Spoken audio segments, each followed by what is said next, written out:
JL Pisa Wi-Fi, top quality Wi-Fi Vendo machine. So hello guys, so tuturo ko sa inyo kung paano mag-disable ng Kiox mode para mapasok natin yung system ng machine natin, no? So pipindutin lang natin si power button ng 2 times plus volume up. So punta tayo doon sa likod ng machine natin. Buksan lang natin. So ayan, kung makikita nyo, nandito yung power button and then nandito yung volume up. So kabilaan dulo lang yan. So click lang natin si power button ng 2 times plus volume up. So 1, 2, volume up. Then makikita natin sa harapan ng machine natin na magiging ganito na siya. So naka-disable Kiox mode na siya. So pwede na natin dyan i-edit yung mga dapat natin i-edit sa machine, no? So after disable Kiox mode, so ganito na makikita natin sa machine natin, no? So ito yung mga possible reason kung bakit hindi gumagana or nagdo-load si machine. Unang-una tinitingnan natin dito is yung time and date. So tingin lang tayo sa taas, tingnan lang natin kung tama yung time. At paano naman natin malalaman yung date? Down lang natin sa screen. Makikita naman natin na tama. So okay yung time and date nya. Kung hindi okay sa mga machine nyo, so ganito lang ang gagawin natin. So click lang natin sa tatlong dot sa taas, then punta tayo sa close up. Close up natin, punta tayo sa launcher sa pinakababa, click lang natin. And then punta tayo sa settings. Hanapin yung settings so sa mga tablet nyo, no? So wait lang natin mag-appear. And then punta tayo sa date and time. So ito yung date and time, click lang natin. So dapat ito naka-uncheck itong dalawa na to. And then punta tayo sa set date. So okay naman. Set time. So hindi na natin gagalawin yan. Kung mali yun sa inyo, punta kayo sa select time zone.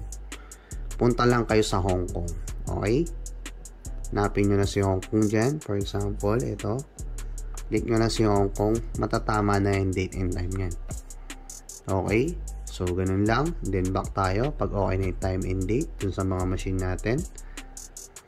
Hanapin natin si PAX E-Loading na apps. PAX E-Loader. Click lang natin ulit para bumalik.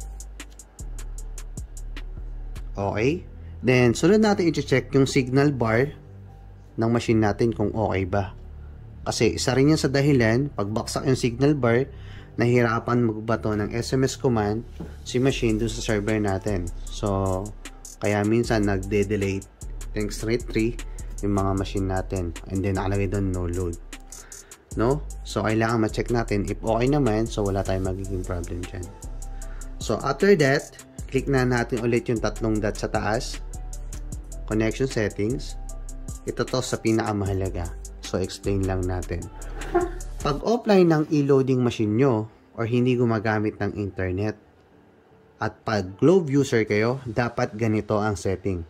Laging tandaan, pag Globe at TM user, ganito ang setting ng machine. Ayan yung nakikita nyo screen, dapat dito siya nakalagay sa pangalawa. So, how about naman pag talk and text sa smart yung SIM card ng ating machine? Nuulit ko SIM card ng machine natin. Yung mismong nasa tablet. Pag smart at talk and text naman, kailangan nandito sa short code 2. So, dito dapat siya nakalagay. No? Isa rin yan sa dahilan, minsan nagkakapalit yan, kaya hindi gumagana or nakakapagbato ng command si machine natin. So, pag smart user ka, kailangan mo lagyan ng regular load yung SIM card ng machine natin. So, at least 1 peso, kailangan mo loadan yung mismong load na number ng machine natin. No, okay? So, dapat alam nyo yung number ng machine natin. So, saan natin makikita yon? Sa account natin dun sa online portal sa Daypax Tech. No? Loadan lang. So, ganun lang naman siya. I-troubleshoot. Napakadali na. How about naman yung sa internet? So, turo ko na rin. No? So, ganito. Pag internet connection yung gagawin natin. So, si machine, ko-connect natin sa internet na pinakamalapit. No, mas maganda na connected si machine sa internet kung meron. Pero kung wala, shortcode tayo. Okay? So, paano i-connect si machine sa internet? So, click lang natin ito, internet. Click lang natin. Double check natin ulit. So, naka-internet na. Down natin si screen. Isa pang down. Then, click na natin dito sa baba. Ito kasi connected na to. Pero sa inyo, kung hindi pa connected, click nyo dito. Nakalagay dito, Wi-Fi. Click nyo lang. Then, lalabas yung mga Wi-Fi na available. Then, connect nyo lang dun sa pinakamalapit na Wi-Fi. Ito kasi connected na.